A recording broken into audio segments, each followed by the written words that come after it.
ትሁት ድራማ ክፍል 58 ይዘን መጥተናል። እንግዲህ ትሁት ለካሌብ ሁሉንም ነገር ነገረችው። አባባ ቲናን አንቀው ሊገሏት ነበረ። ትሁት ባልየው ተብየው ፍቅረኛ ተብየውን አሳግተው ነበረ። አጋቹ ለራሱ ታግቶ እዛው አንከባሎ ለቀቀው። ቲና የመኪና አደጋ ደረሰባት። አባባ ከቤት አንቀው አባሯት ነበረ። በዛ ደግሞ አመጣለሁኝ ብላ ስትሄድ የእሷ ተንኮል መቼም አያልቅም። የመኪና አደጋ ደርሶባት ህይወቷ አለፈ። እንግዲህ ቲና የመጨረሻዋ ምን እንደሆነ ባናቅም የእጇን ያገኘችው አባባን ለስንት ነገር አድርጋለች። እንደዚሁም ደግሞ መላ ቤተሰቡን እየበጠበጠችው ነበረ። አሁንም ማስመሰሏ እንደቀጠለችበት ነበረ። አባባ መርዛ ልትገል ስትል አባባ ግን ነቅተውባት ከቤት አባረሯት አንቀው። እሷም ከልከል እያለች ስትሄድ የመኪና አደጋ ደረሰባት። እንግዲህ ቲናና ካሊቦ ተለያይተዋል ማለት ነው። ካሁን በኋላ ትሁትና ካሌብ ባንድ ሆኖ እንደዚሁም ደግሞ ዳኒ ወደ የት ገባ ማለት ነው። ወየው በቃ ትሁት ድራማ እንደዚህ እያለ ይቀጥላል። አሰላሙ አለይኩም ወራህመቱላሂ ወበረከቱ። ውድና የተከበራችሁ የሩቅ ተስፋ ዩቲዩብ ቻናል ተከታታዮች እንድናችሁን ዩቲዩብ ቻናሌ ላይክ፣ ሼር፣ ሰብስክራይብ እያደረጋችሁ አበረታቶኝ ፕሊስ። እንደዚሁም ደግሞ የምንወደው ወዶ የሚያጓጓን ትሁት ድራማን ይዘን በቅ ብለናል ማለት ነው። ትሁቴ እንግዲህ በጣም እየተሰቃየች ነው ያለችው። ፍቅረኛ ተብዬው ቤቱ ድረስ ጠበቃ ነኝ ብሎ መጥቶ እያስፈራራት ነበረ። ይሄንን ደግሞ ለነካሊብ እንዳትናገርበት ሽጉጡን አሳይቶ አንቺን ከኔ ማንም አይለይሽም የኔ ነሽ ብሎ ይላታል። እሷም እንደዚህ ተባብላ ባለፈው አባባን አግቶት የነበረው ሰው የጋራ ተባብላ ሎሜ ጋራ በመሆን እናሳግተው ተባብለው ነበረ። ያው እንግዲህ ተስማምተው ካሳገቱት በኋላ አጋቹን ለራሱ አግቶ አምልጦ ሄዷል። ቲናም የመኪና አደጋ ደረሰባት። ትሁት በጣም ፈርታለች። ፈርታ ተጨናንቃ ቁጭ ብላ እንዳለች ካሌብ ይመጣና ትሁት ምን ሆነች ነው ሲላት፣ አይ ምንም አልሆንኩኝም ካሌቦ ትለዋለች። እና ይሄንን ሁላ ያደረገችው ትሁት የፈራችበት ምክንያት ያው እንግዲህ ተያይዘው ሊያዩት ሲሄዱ ቤት ስትመጣ ከኤዶሜ ጋር በመሆን እንግዲህ የታገተውን ትሁትን ፍቅረኛ ለማየት ሲሄዱ ፍቅረኛ ደግሞ ከታገተበት አምልጦ ሲሄድ እንደ አጋጣሚ ይገናኛሉ። ሆኖም ግን ደግሞ ትሁትና ኤዱ አመለጡ። ተሸሽገው አምልጠዋል። ሲሄዱ አጋቹ ታግቶ ተደብድቦ ወድቆ ያገኙታል። እነሱም በድንጋጤ አንስተው ያረጋጉታል። ከተረጋጋ በኋላ እንግዲህ ቲና ደግሞ በጎን ያው በዛው በተንኮላ ቀጥላበታለች። ደውላ እዚህ ቦታ ነው ያለሁት እያለች ነበረ። አበሻ ቡና ቤት ገብታ እንግዲህ የማይመጥናባት ቦታ ማለት ነው ገብታ የት ደረሳችሁ? እዚህ ነኝ። እሺ ስትመጡ ደውሉልኝ እቀበላችኋለሁኝ እያለች ነበረ። ቲና ከቤት የተባረረችበት ምክንያት እስከ ዛሬው ተንኮሏ አልበቃት ብሎ አባባን በመርዝ መርዛ ልትገላቸው ስትል አባባ ስለነቁባት አንቀው አንጠልጥለው ጠጭ ብለው አልጠጣም እያለቻቸው የታገለች ነበረ።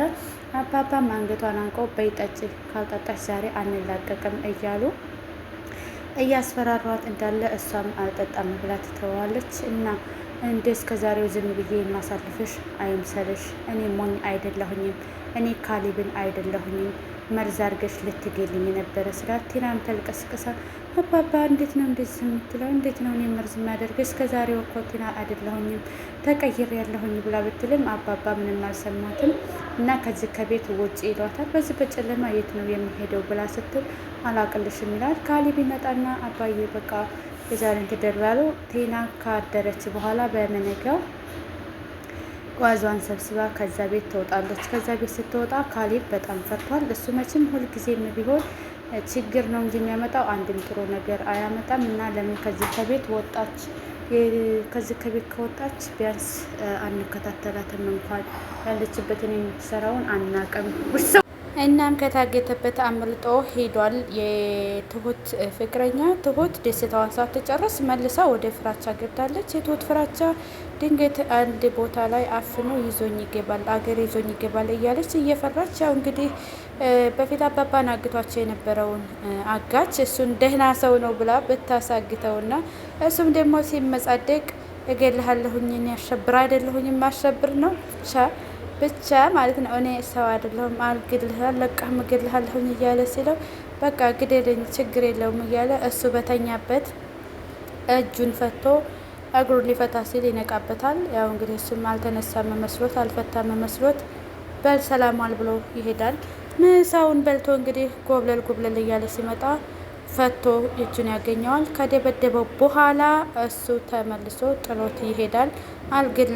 እገልሃለሁኝ ብዬህ ነበረ እያለ እንደፎከረበት ማሩን ካበላው በኋላ በቃ ጥሎት ይሄዳል። ትሁትና ኤዶዬ ደግሞ ደስ ብሏቸው ትሁት ቤት ኤዶም ወደ ቤት ስትሄድ ቲናን እየተቆናጠለች ታወጣታለች። ኦ እባክሽ እንዴት ነሽ ዛሬ? ምን ነው ወደ እየወጣሽ ነው እንዴ ስትላት፣ አዎ እየወጣሁኝ ነው። ዞር በይ ከመንገዴ ላይ ነግሬሻለሁኝ፣ አለበዛ ከዚህ ከደራጅ ላይ ነው የማንከበልልሽ ስትላት፣ ኦ ሄማ በሰላምሽ አይደለም ተባረሽ ነው የምትወጪው ማለት ነው እያለች ኤዱ ትቀልድባታለች። እሷም ከገባሽማ በቃ ዞር በይ ትላታለች። እውነትሽን ነው እኮ ዞር ማለቱ አይከፋም፣ ተናዶ እኮ የተናደደ ሰው እኮ የሚያደርገውን አያውቅም ስትላት፣ አሁን ገባሽ ገና የኔ ቆንጆ ብሏ ኤዶም ቲና ጥላት ትሄዳለች። ኤዶምዬም ደስ ብሏት ወደ ቤት ስትገባ አባባና ካሌብ ቁጭ ብለው ትሁት ቁጭ ብለው ምና መሆናችሁ ነው? ዛሬ እኮ ስመጣ በሳቅ ፍንድቅድቅ ብላችሁ የማገኛችሁ መስሎኝ ነበረ ስትላት፣ አይ ምን እንስቃለን ብለሽ ነው ሲላት፣ ካሌብ እና ምን ነው ወጣች አይደለ ሲላት፣ አሁን እሷማ ወጣች፣ ግን ደግሞ ቲናን አታውቋትም። ወታ ውጭ የምታደርገውን ነገር ማወቅ አንችልም። እዚህ እንኳን ቤቱና አንዳንድ ጊዜ የምታደርጋቸው ስትወጣ ስንገባ እናያለን። አሁን ግን በሩቁ ሆና ምን የምታደርግ አናቅም ሲላት፣ እና በቃ ባለችን ጊዜ እንደሰት፣ ቲናን እናቃታለን፣ ከሁላችንም እናቃታለን። ምንም እንደምታደርግ ደግሞ እናቃለን።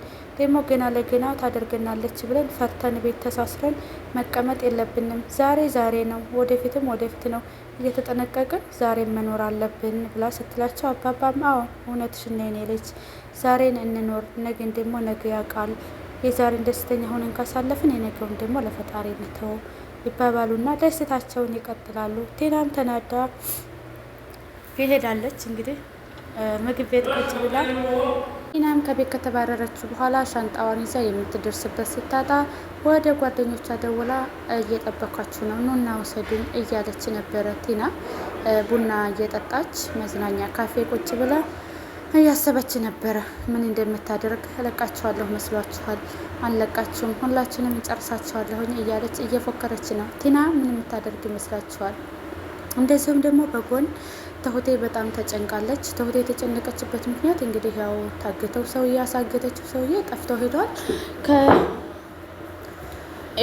ከኤዶዬ ጋር ሆነው እኛ ማሳገታችንን ካወቅን የሚለቀን አይመስልንም እያለች እየተጨነቀች ቁጭ ባለችበት ተከዝ ብላ ቁጭ ባለችበት ካሌብ ይመጣና ትሁት ምን ሆነች ነው ሲላት፣ አይ ምንም አልሆንኩኝም ትለዋለች። እንዴ ምን ማለት ነው ምንም አልሆንኩኝም ማለት? እንደዚህ ሆነሽ እያየሆሽ ዝም ብለሽ ይመስልሻል? ሌልና ከጎኗ ሄዶ እጇን ይዘው ንገሪኝ በየሆንሽውን ይላታል። ትሁቴም ለካሌብ ሁሉንም ነገር ትነግረዋለች። አሳግቸው ነበረ እና ኤዶም ሁነን ባለፈው አባዬን ያገተውን ሰውዬ እንዳግተው አድርገን ነበረ። እሱ ግን አምልጦ ወጥቷል። እኛ ማሳገታችንን ካወቅን ደግሞ ምን እንደሚያደርገኝ አላቅም ብላ ስትለው፣ እኔ እያለሁኝማ ምንም አያደርጉሽም፣ ንገሪኝ ማን ነው እያለ የጅል ፉከራውን ሲፎክር፣ አንተም እኮ ታውቀዋለህ ትለዋለች ትሁቴ።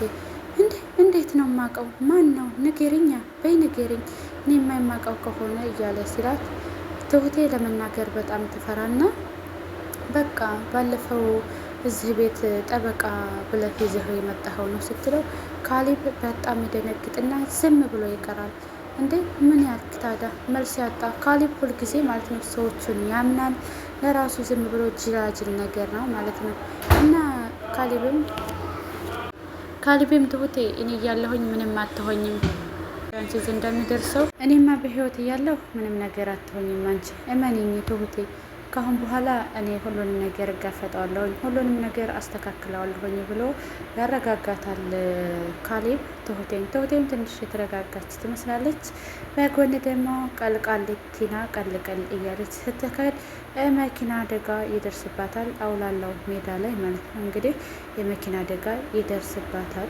ተያይዛ እስከ ተንኮሏ ምንም ነገር ሳትጠቀም መቼም መጥፎ ሰው መጨረሻው አያምርም። በዚህ የመኪና አደጋ የራሷ ጉዳት ደርሶባታል ትሁት። ካሁን በኋላ ምን የሚያደርግ ይመስላችኋል? እንግዲህ ትሁት አባባን ብዙ ነገር አድርገዋለች።